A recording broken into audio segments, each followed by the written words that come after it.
Le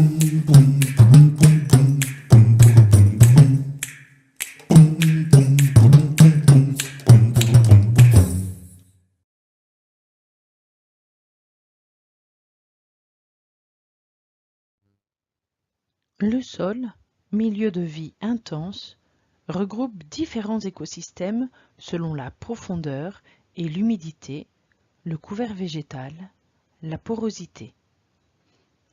Siège de nombreuses réactions chimiques et de phénomènes biologiques, le sol constitue, en particulier avec l'atmosphère et l'hydrosphère, un des maillons des cycles indispensables à la vie.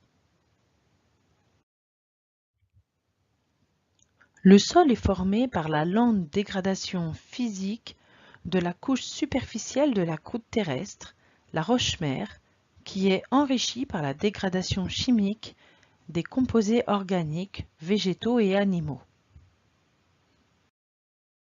Voici un exemple de profil de sol. Tout au-dessus, la végétation.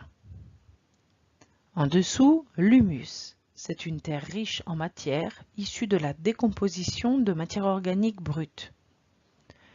En dessous, la couche arable, mélange riche en humus et en minéraux. Plus en dessous, le sous-sol, qui lui est pauvre en humus, avec peu de traces de vie. Et enfin, la roche-mère, qui est 100% minérale, sans air, sans vie. Pour semer du maïs ou du blé dans un champ, l'agriculteur conventionnel travaille la couche superficielle du sol, dont l'épaisseur varie de 20 à 30 cm. C'est la couche arable. La couche arable est un milieu complexe composé en volume de 49% de constituants minéraux, ici en orange, 3% de constituants organiques appelés humus provenant de la décomposition des végétaux, ici en orange foncé, 26% de constituants liquides, l'eau, ici en marron clair, et 22% de constituants gazeux, ici de l'air, en marron foncé.